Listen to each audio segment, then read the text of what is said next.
Good afternoon. My name is Ravi Massi. I am the Head of Community Engagement and Government Relations at um, Warwickshire County Cricket Club, Edgbaston Stadium, and I oversee our charity, the Edgbaston Foundation. Joining me today is Usman Khan, who's from the Sporting Equals. I'll let Usman give a fuller description of his title. Usman, I'll Yeah, pass over to you. yeah, mate. Yeah, thanks. Yeah, my name's Usman Khan. I work for Sporting Equals, and my main role is as the activator for Birmingham. And one of the projects I'm working on is the Breaking Boundaries project in partnership with Ravi and his colleagues at Warwickshire. Great, thanks, Usman. So yeah, today we're going to be talking to you about a project, an initiative that we are looking after called the Breaking Boundaries project. So Breaking Boundaries, I have to say it fits perfectly with what This Is My City Festival is all about, around celebrating the diversity of the city in anticipation of the Commonwealth Games and creating a legacy and really celebrating our city. This, I think, project is a great example of how that can be done. So Breaking Boundaries is a 3-year project that is funded by Spirit of 2012, which is the Olympic Legacy charity, effectively. And the purpose of it is to bring communities together, bring people together, using the power of cricket to do that. So the purpose is to unite people and have cricket as a theme that helps do that. It's specifically focused on 3 key wards within Birmingham. So those are Edgbaston, Sparkbrook, Balsall Heath East and West. There's 3 of those wards. I think Sparkbrook is combined with Balsall Heath West, I believe it is. The reason for that was because of the communities that are represented within those wards. It was hard for us to, the funders wanted us to focus on the concentrated areas. And those, here we go. I think I can start my video now. There we go. Yeah. The funders wanted us to work in those wards. I think mainly because there was great diversity within those wards, and also especially Edgbaston. Edgbaston, I think, is one of those more diverse wards within the city, and there's a lot of rich communities within these wards. Those that can participate in it are there's, I guess, specific criteria. It's if you live, work, learn, worship, or play. So if you're active within those wards. So even if you don't necessarily live in those wards, but if you're, say, working in the ward, or you're studying in the ward, you're going to college or university within those areas, then the project applies to you. And in terms of, we took it on in March. It's been going on since I think 2018, end of 2018. Sport Birmingham were the early administrators of it, and we took it on just because we felt it fits really well with the objectives of the Edgbaston Foundation. So our charity, we're the official charity of Warwickshire County Cricket Club and Edgbaston Stadium, as I mentioned previously. And our aim is to use our position to make a positive difference within the community. We focus in 3 sort of key areas: health and well-being. That's a natural fit for us, being a charity for a professional sports organization, to encourage well-being using physical and activity, and growing areas, mental health and mental well-being. Using cricket to help inspire learning, help people better themselves, gain qualifications. That's an area that we really want to grow. But perhaps the area that we've done the most work, or we've really succeeded, is around connecting communities, bringing people together. And this project really fits within that. This is all about helping bring people together. I think cricket is a natural sort of sport for it. Sport in general, I think, is such a great way of bringing people together. In my experience, I've seen, in my past, I was in football, and we ran a project where we brought people from rural areas of the West Midlands, predominantly white, where there hasn't been much interaction with people of BAME communities, and then young people from inner city areas. And we brought them together, and the thing that united them was sport in that case. And they were able to openly, they played together, they learned about each other. We took them to different cultural visits. It was uncomfortable at times, but at the end of it, we managed to really develop some strong friendships. And I really believe that cricket is a game that is so well placed to bring people together. When England won the World Cup last year, one of the first things that Eoin Morgan, the England captain, said was that it was the diversity in the squad, the fact that they had different cultures represented, that really helped with that. And it was fantastic to hear that, that was what they considered one of the key factors in bringing people together, or in helping winning the game. And I think we can take great examples of that. But also, cricket is a diverse game. You can play it in different formats. I've learned so much about it. I was a novice, very little about cricket when I first joined, but I've seen different variations of the game really allow it to be adaptable. So it makes it more complicated, but at the same time, it's adaptable for different scenarios. There's versions of the game called table cricket, clock cricket for the older generation. And then we did something really special last year where we we had an intergenerational tournament where over 60s played with 15, 16-year-old young people in a project with the Combined Authority, the Mayor's Cricket Cup.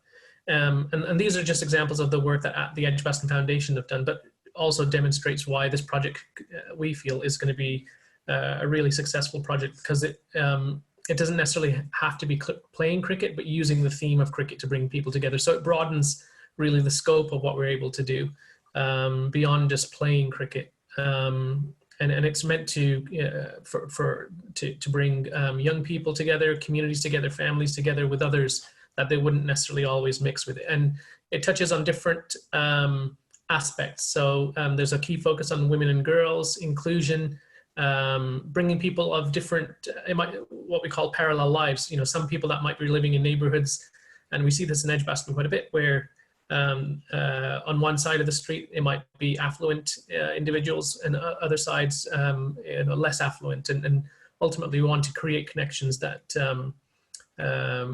where kind of there's true, meaningful dialogue taking place, and hopefully the forming of friendships. I referenced that this is a national project. It's currently being run in 5 cities. So Manchester, Bradford. In London, it's Barking and Dagenham, Slough, and then us in Birmingham. And nationally, this project is administered by 2 organizations, the Youth Sports Trust, who have a great reputation for doing good work with young people, and the organization that Usman works with, Sporting Equals, who also have built a fantastic reputation of encouraging communities, BAME communities, minority communities to engage in sport, and opening opportunities within those communities. So yeah, we're really excited. COVID hit, which kind of scuppered some of our early plans, but we're still kind of battling through.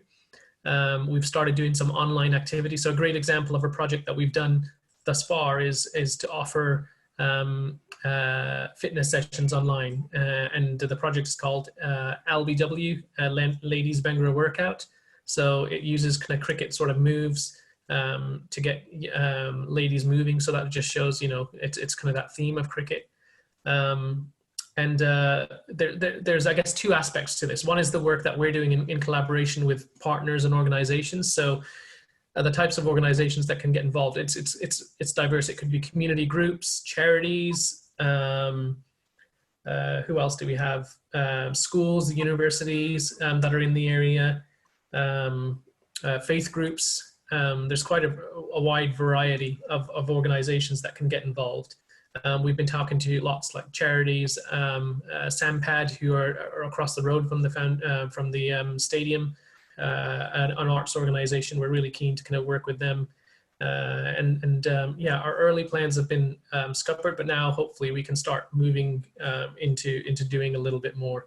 There's two aspects. One is the work that we do with these types of organizations, but also, and I'll let Usman talk about this a little bit more in a short while, is where we have community champions. And this is really a young person focused aspect of the project, where young people can effectively, it's encouraging community activism. We encourage young people, up to 5 young people within an community organization, to go out and research what are some of the issues out there, and then to develop a project. And then they put a project plan together, and they work with my colleague who oversees this project to put a plan together. And then their application is assessed, and then they effectively get funded to run that project. It could be a one-off, or it could be regular sessions. What we try and encourage is that there's regular sessions that take place, because that's where there's meaningful interactions, where you can build on the work that's being done. I'm going to pass over to Usman now to talk a little bit more about some of the detail. Usman's been working on this project for some time now, and can share some details around some of the benefits that community organizations get from these champions and some of the training that they get. So I'll pass over to you, Usman. Yeah, cheers, mate. Yeah, so with the community champions, I mean, like Ravi mentioned, there's about 5 per organization, and they're required to attend numerous training events over the year, which teach them how to bring different communities together, how to put events on, and really give them experience in stuff that they wouldn't usually get that kind of experience in schools and colleges, such as budget management, event management, as well as going out there and getting out of their comfort zone to approach people they wouldn't usually talk to, or organizations and places that they wouldn't usually go to go there and interact with them, to try and get that kind of social mix at their event. So yeah, when they attend those training events, they're given all the tools and taught all different kind of aspects of what makes a good event. So social mixing being one of the key words. So yeah, they'll be taught that they'll attend the training events. Like Ravi mentioned, they'll then have a plan with the organization and other young people, what that event looks like. So in the past, we've had a knife crime workshop, followed by a little bit of cricket, followed by some lunch. And that kind of was an event from one of the organizations, because they felt like knife crime was an issue in the kind of community organizations base in their kind of little area. Another one was just the case of kind of getting women and girls active into sport, and again using the idea of food or prizes and incentives as a tool to kind of gain that traction. With our champions, obviously last year was very busy for us with wider events that we had associated to the project, such as the Cricket World Cup. In that, our champions were able to volunteer at matches. So they were able to be flag bearers. They were given tickets to attend live matches. The Ashes were also here last year in England, a test series between England and Australia. We also had champions who were allowed to volunteer during that series. So it really gave them an experience of being able to interact with international stars and international kind of people that they wouldn't usually in a day-to-day life have that experience of, which really speaking to them has given them so much more confidence moving forward in their life. The big event that we did have last year was the actual Cricket World Cup trophy was on tour, and we had that hosted in one of the wards at a community event we did, where people, regardless of who they were or where they come from or what organization they were associated with, were allowed for free to come and attend the event, see the World Cup trophy in person up close, take photos with it, take part in cricketing activity, and also taste food and drinks of a wide variety of different cultures. Really to learn about each other and learn about different people's preferences and food and cultures.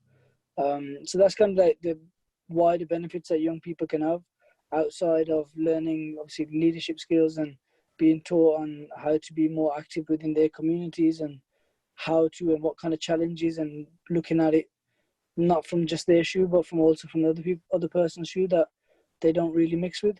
But yeah, that's kind of our community champions. They'd come along with their organization, take part, be taught on how to kind of bring communities together, get given ideas. They'd make the plan of what their event looks like depending on the scenario and the situation in their wards or in their area and the demand of their community. Like Ravi said, they then apply for funding, get that funding. If they're successful, they then deliver that. And then, yeah, alongside that, if there's any wider opportunities that we can link them in with all the partnership working that we're doing, then yeah, they'll be offered more opportunities to get involved with.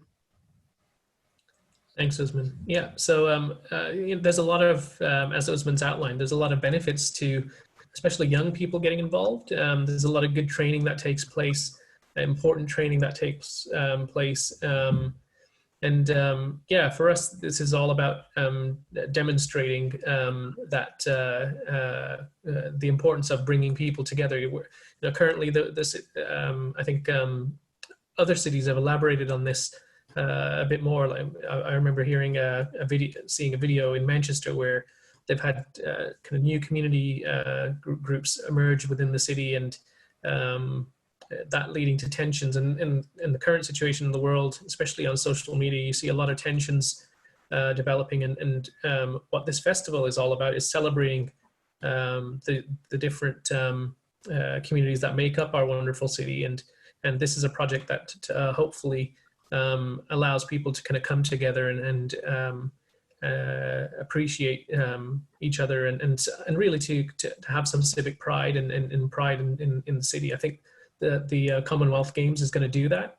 We saw the Olympics do that, and it's a way for us to showcase what's great about Birmingham to the world, and hopefully a project like this that brings people together will serve us well for in the lead up to the Commonwealth Games too. I don't know if you want to take any questions or any comments at this point.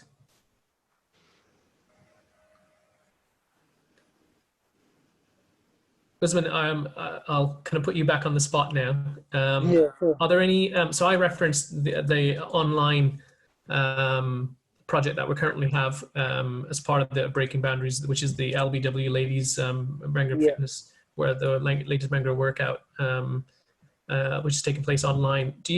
Are there any examples you can share from any of the other cities of projects that work really well? Yeah, I mean, even just with our own, we're really focusing at the moment on getting the intergenerational stuff going as well. So we've got that activity just ready, just need to confirm dates. And with that, we're working with the care home and one of our community organizations and getting the young people from the community organization to write to somebody in the care home, so they'd be paired up. Young people and the people at the care home would be paired up, and they'll be having conversations with each other through writing letters, which would obviously be filtered and read beforehand and stuff.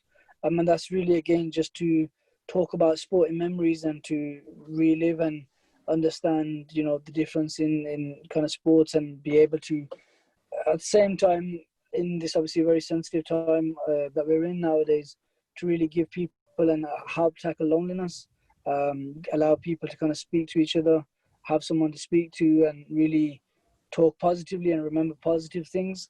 So that's another project that we're doing at the moment with the online stuff. The young people obviously have had online training as well, which again has taught them that during this pandemic. But yeah, those are the kind of things that we've heard. That's great. Yeah, go ahead. You're going to say in others? Yeah, I was just going to say in other cities, I mean, they've done similar things. They've just done like cricket kind of online sessions or online social media challenges where cricket related drills and things like that, that young people or older people, whoever they are, can then look at that drill or that video and challenge and then try and reenact that at home or in the park.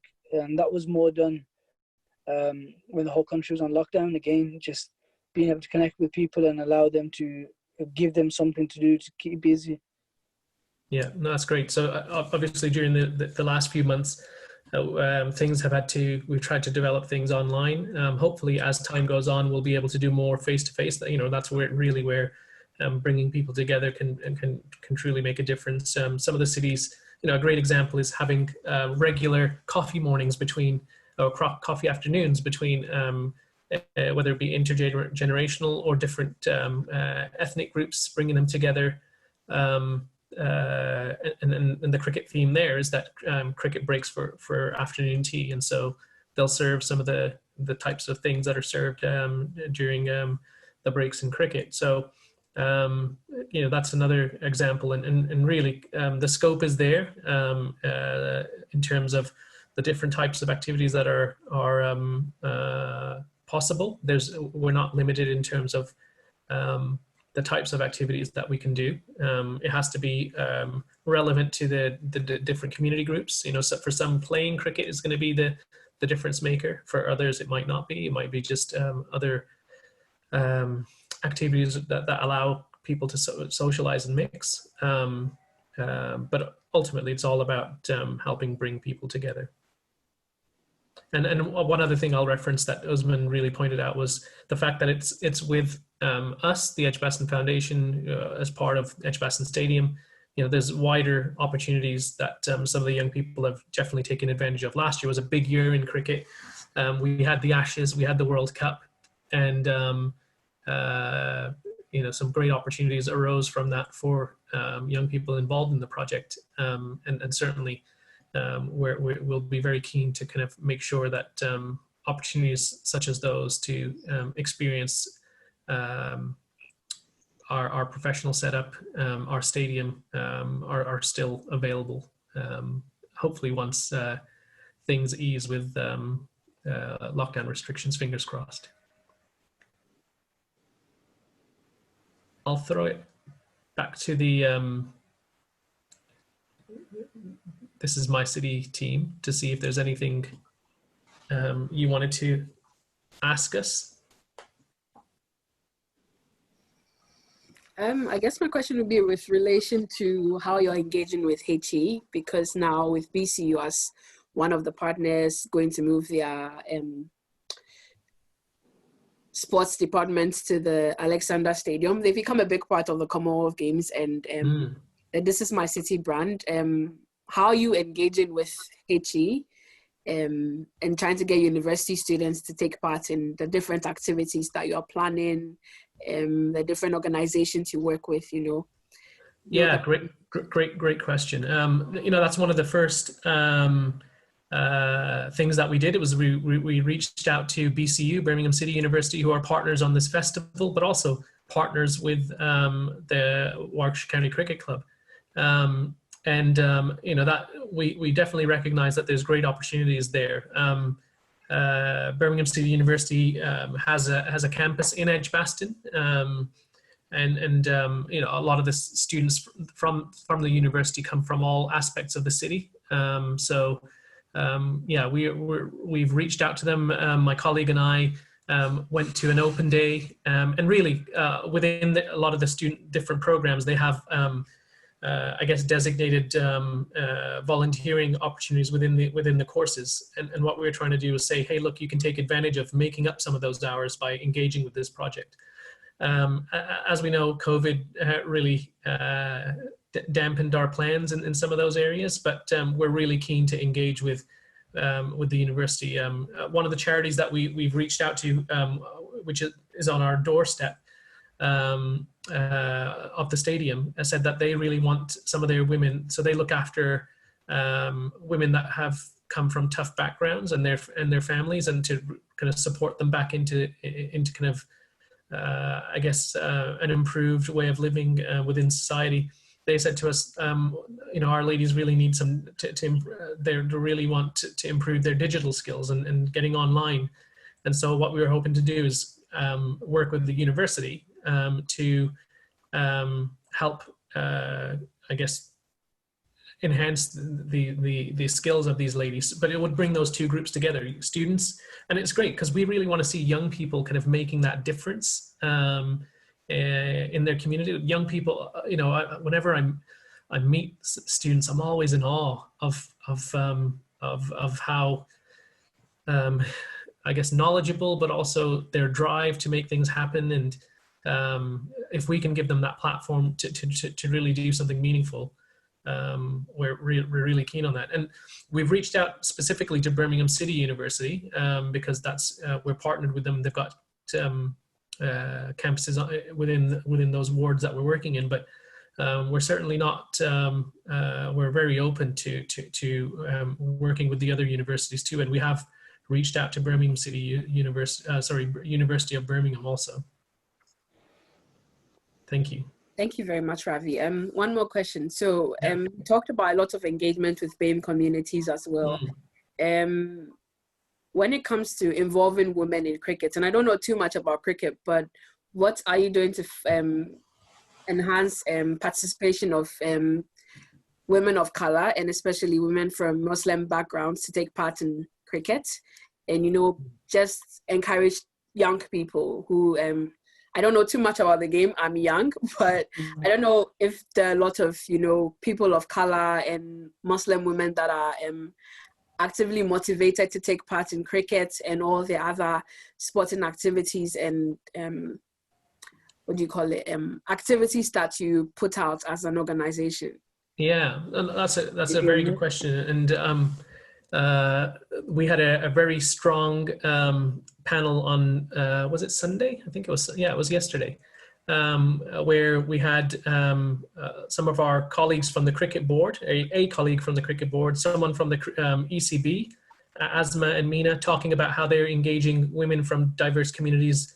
And on that panel yesterday, there was a young participant and then a mum who is engaging with cricket too, and it's changing the way we do it too. So we developed, because I think that concept, and we've talked about it in the lead up to this, you know, for some, Dawn, who's kind of one of the main contributors to this, said, you know, for her, getting involved in cricket was purely just making the dumplings and getting ready for the games, and you know, which is great, but we want to try and to kind of enhance and build on that and change that.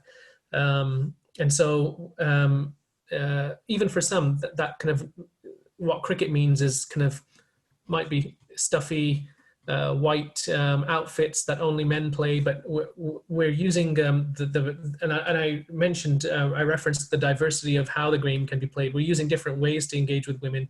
There's a new ECB initiative called softball cricket, where we've seen incredible numbers engaging with cricket. We developed a specific program called GLOW. It was, I'm pretty sure it was the first of its kind. In fact, we ended up winning an award for it. And GLOW was all about engaging young girls that aren't doing anything, primarily in inner city type areas.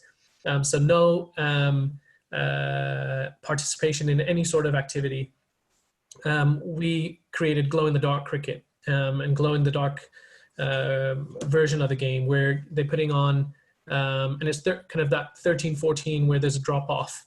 Sport England statistics show there's a drop off. So they're wearing glow in the dark makeup, kind of in their hair, on their faces, glow in the dark equipment, and then playing to music. And really the cricket becomes secondary, because ultimately it's about having fun, and it's a different way of having fun. And then if we can get them hooked onto that, then the next phase might be to, progress into playing more cricket. And I've seen that happen. I've seen the power of sport to do that, where you just get someone hooked a little bit, and then they build an affinity towards it, and then grow and grow. And then and there was one young girl in my past who just picked up, we were encouraging lots of sports, and started playing football and tennis, loved it, ended up getting a qualification to start teaching other girls, and being a real role model within her community.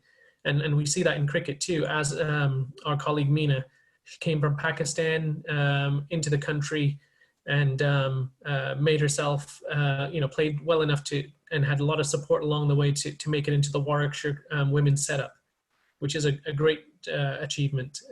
So our role is specifically to engage that beginning point, to be that beginning point, and whether that be for women, which we're really keen to do, and we have been doing through ourselves, the Edgbaston Foundation, our charity, but also the ECB and our cricket board, but also in other areas. So we developed a program called Clock Cricket and Table Cricket, bringing those two aspects of the game together, and the program's called Full Circle Cricket, and it's for limited mobility. And we started offering it in adult day centers for adults that have limited mobility too. And these were people that had no clue about cricket whatsoever, but because we engaged with them, fell in love with it, and then wanted to do more. And so then we were able to point them in the direction of our colleagues who run regular sessions. So there's great examples across various kind of areas, whether it be women, disability, where really, if we kind of make that effort to engage, we can see and make that difference. And that LBW, that Ladies Bhangra workout, is a great example. Cricket is not really the central aspect of it, but by getting them engaged in fitness, hopefully we can then get them to engage in some light cricket activity and then build on that as we go along. I mean, just adding to that with Ravi, I mean, last year we had regular sessions on for women and girls. And again, speaking to the women, before we started the sessions, they were talking about how some of the challenges would be the time, the day, the fact that they had young children who would need to be looked after. So in the end, we really tailored those sessions for those to be on days and times that suited them, but also we turned it into a women's and kids sessions, so that they could play, but also at the same time, the kids could kind of get involved as well. So that was, just adding to what Ravi said, that was another session that we ran last year. And we're looking at doing that again this year, but because of COVID and the facilities being closed at the moment, it's been quite difficult to do that. Thank you very much. That's very interesting. I didn't know any of this, but I'm keen on getting to know more about cricket now. That's great. That's what we want, and hopefully there's more out there that are similar to you, finding out a little bit more. And for us, I've seen how cricket is so good at bringing people together. And what I love about cricket is that even the game itself, like in the crowds, the World Cup was a great example. We had the Champions Trophy a few years back, and we had India versus Pakistan played at Edgbaston.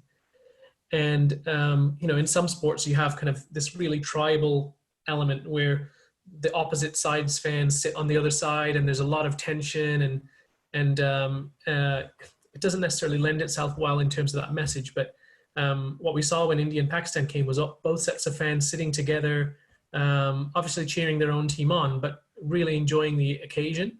And even on the field, we see kind of people coming together and enjoying the game. That intergenerational tournament that I mentioned was the first time we've ever done anything like that, from my knowledge, at Edgbaston. And to see, and for me, it was, it's one of those things when you see it, it's like it brings a smile to your face and it fills you with warmth, because what we saw was people of all different ethnicities, genders. So we had young women, older women, in their 60s, and then men, older men and teenagers playing together on the same field, and people that their paths would never cross. And we've got this great picture of an older white gentleman with a younger South Asian teenager, kind of talking about, they were on the same team together, so we mixed the teams, and they're talking to each other about their next game and building a camaraderie. And these are probably two people that, if we hadn't done that, wouldn't probably never ever speak, and which for me was a beautiful thing. And we want to. That's what this project is about. Is trying to encourage a little bit more of that sort of thing to happen. Yeah, that's very interesting. Bridging the intergenerational gap. It's a huge one that needs to be filled. So if cricket brings people together, I like that idea. One more question with regards to, I'm very mental health. I lead the mental health team, or I'm in charge of the mental health projects for This Is My City, and basically trying to find out what's Edgbaston hopes to contribute to the area of mental health, especially during COVID when it's cases have skyrocketed, statistics are off the charts. What exactly are you doing to contribute to that area of well-being as well? Yeah, so there's things, I mean, you're right, that COVID and that, the whole lockdown has had a significant impact on a lot of people. I would say on the whole, you know, even if people aren't sharing, they're impacted. I'm quite happy to share that, you know, it's had an impact on me. It creates that when you don't see your family, my parents are in Canada, I'm not seeing them, and it builds a level of anxiety that you wouldn't normally have. You might be carrying on in your day-to-day life fine, but you know, deep down inside, sometimes there's those anxieties that lie, and for others, there's even more serious, I guess, mental health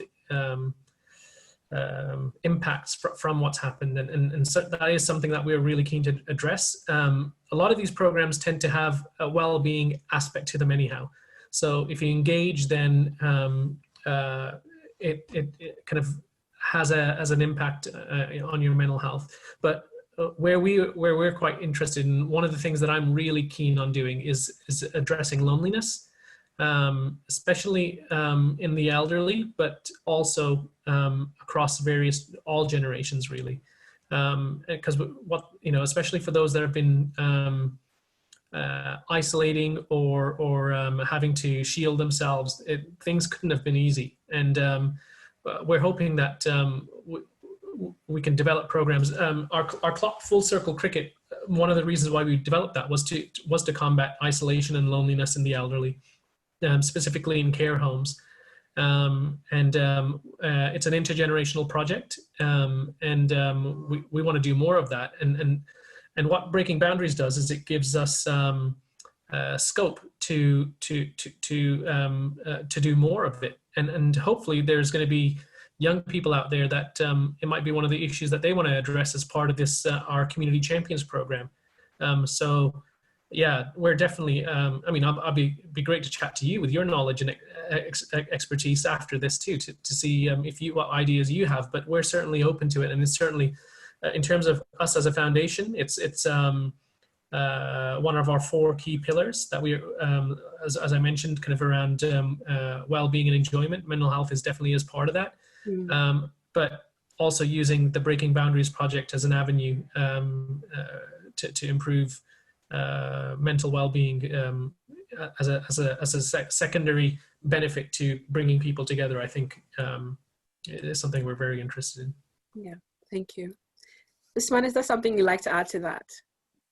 Yeah, just with the mental health, like we said, when obviously during the lockdown and everything, when people were lonely and when people didn't really have anything to do, we set up a series of challenges and things to do for young people and older people, whoever they were.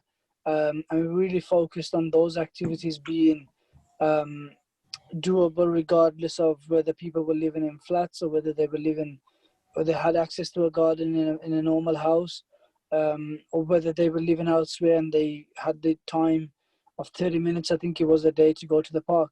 So we really wanted to focus on having those activities really to be inclusive for all, and really not using cricket as a theme, but more cricket related drills. And we made it fun in terms of, for it to be a drill or a challenge to see how many catches they can do by clapping, or how many times they can spin around and catch the ball. And it was really to take their minds off things, of everything that was going on in the world, and to try and, take their mind off things for however long it is in the day, and by doing that with other activities that they are. But yeah, again, at the moment we are myself and our other colleague, whose name is Chandni, we've also been talking about what other kind of things we could be doing with mental health. There's an organization we've been in touch with, who had been in touch with us rather, during last year. I think she works for some part of the hospital scheme, but they work with people that have obviously mental health and issues like that. And we were looking at putting on regular sessions for them. But again, it was just in the time of that it came about that we weren't able to do that. But it's definitely worth obviously re-engaging with that woman and obviously the organisation, and on the back of obviously conversations we have with you, it'd be great to know what could we do and what kind of things to be wary of before we put them on.